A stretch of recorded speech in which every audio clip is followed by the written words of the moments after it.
Paige bueckers shuts down inevitable Caitlin Clark comparisons as she begins her WNBA career.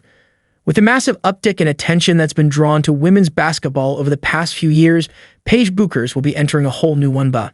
Naturally, after being the first overall pick in the 2025 draft, bueckers will also have to deal with comparisons to last year's #1 overall pick Caitlin Clark. Interestingly, had it not been for injuries, Paige bueckers was on schedule to enter the WNBA the same year that Clark and Angel Reese did. It worked out well for bueckers, though. She took advantage of her extra college eligibility to win a national championship. She also avoided the inevitable debates over who should have gone #1 last year, her or Caitlin Clark. Now, much like what happened with Clark last season, there are going to be changes that need to be made to bueckers' game during her rookie year. Paige is going to have to make the adjustment, Wings Executive Vice President and General Manager Curt Miller told Time. The speed of the game, the rules of the game, the physicality is all different. The veterans aren't going to take it easy on the rookie. Paige is going to feel her rookie moment at some point. She will have to navigate the comparisons to the adjustment that Caitlin had.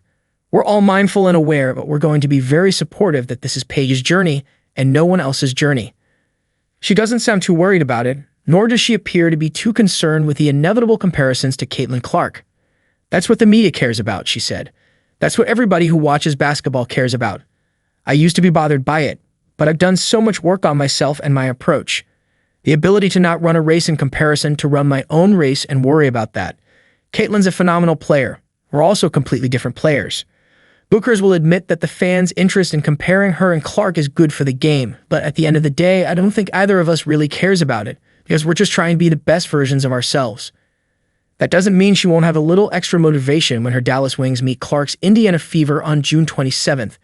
Bueckers admits that she is still sick about losing in the national semifinals to Iowa and Clark in 2024.